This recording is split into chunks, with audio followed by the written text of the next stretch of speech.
What's up guys, BoHD here, and the month of October is coming to an end, so we've highlighted 5 of our favorite new Android and iOS apps to hit the respective app stores during the month.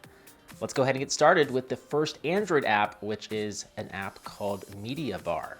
So this app will put a progress bar for your video you're watching at the top of the screen or the bottom of the screen, whichever you prefer, to show you how far you've made it in the video, and it'll let you scroll through parts of the video just from swiping your finger across the bar. You can customize the size of the bar, the location, and which actions you'd like to perform when you single tap or double tap or even long press certain areas. This is really a game changer of a feature.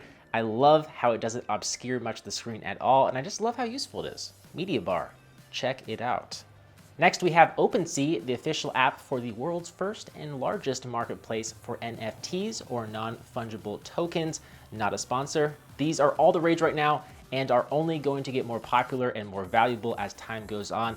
I'm not really going to delve into the specifics of what NFTs are, but essentially they're anything digital that has a unique and non-interchangeable unit of data associated with it that's stored on a digital ledger.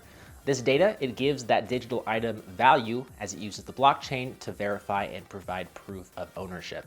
It's a little complicated, but NFTs are going to be the future. And OpenSea, they let you view a bunch of the NFTs that are on the market. Now, unfortunately, you cannot buy NFTs via this app, but it's still fun to browse through the ones that are available. Any Tracker lets you track any number from any website, which opens up a ton of possibilities, hence the name. One of the more useful use cases might be to track the price of an item over time. Let's say I want to track the price of a Google 6 Pro, which I'm using right now.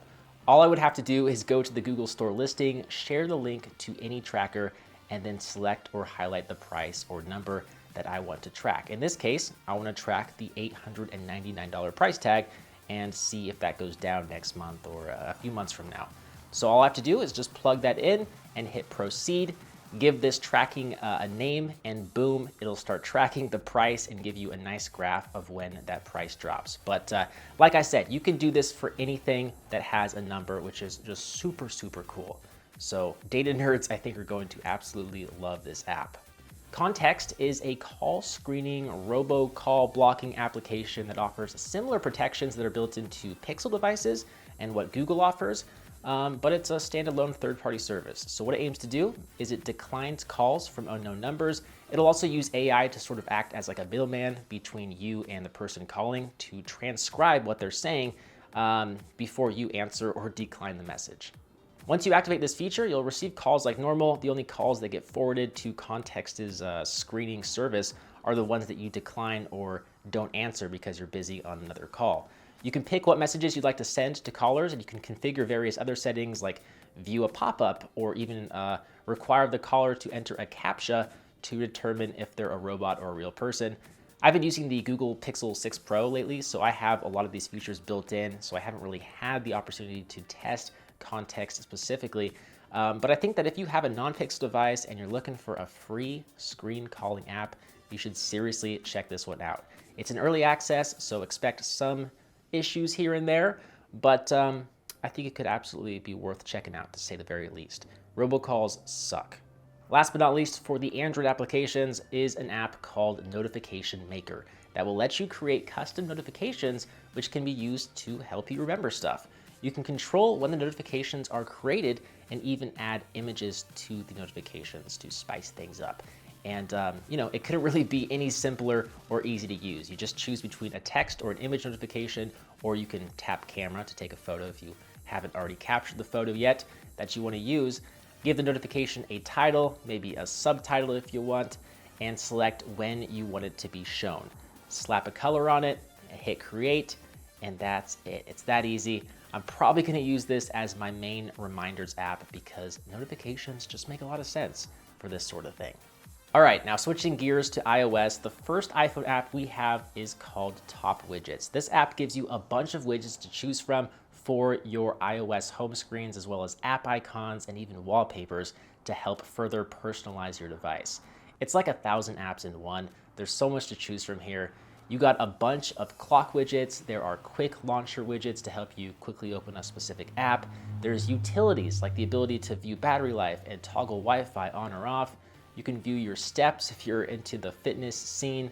And that's really just the widgets. There's even icons to choose from, and it'll even show you how to configure all of that because it's still a bit of a convoluted process in iOS. But if you're looking to personalize your iPhone, you should definitely look into this application. It'd be a good one to start with.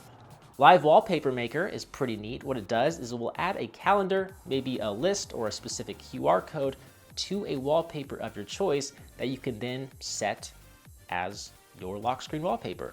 So then you'll always be able to see that list or the calendar or whatever it is that you have on your lock screen at a glance.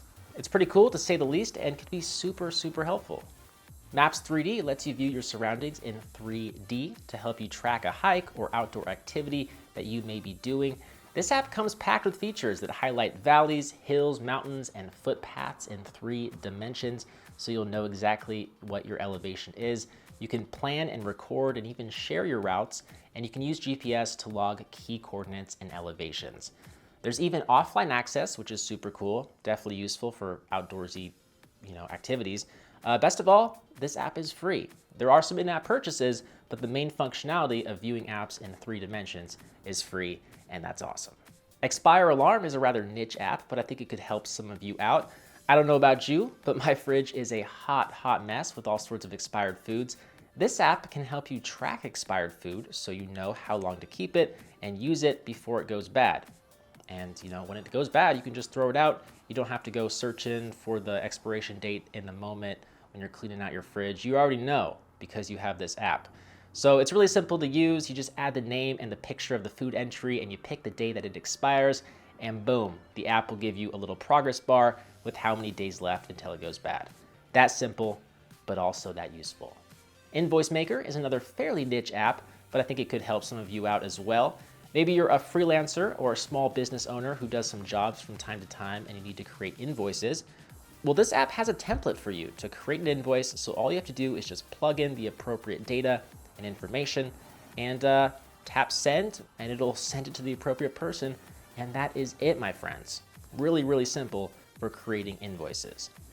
With that last one, those are 5 of my favorite Android and iOS apps to hit the Play Store and the App Store during the month of October 2021. If you enjoyed this video, I really would appreciate a thumbs up, maybe subscribe if you're brand new, and let us know which app is your favorite in a comment down below. As always, I'm BoHD from Slash.tv. Hope you enjoyed this video.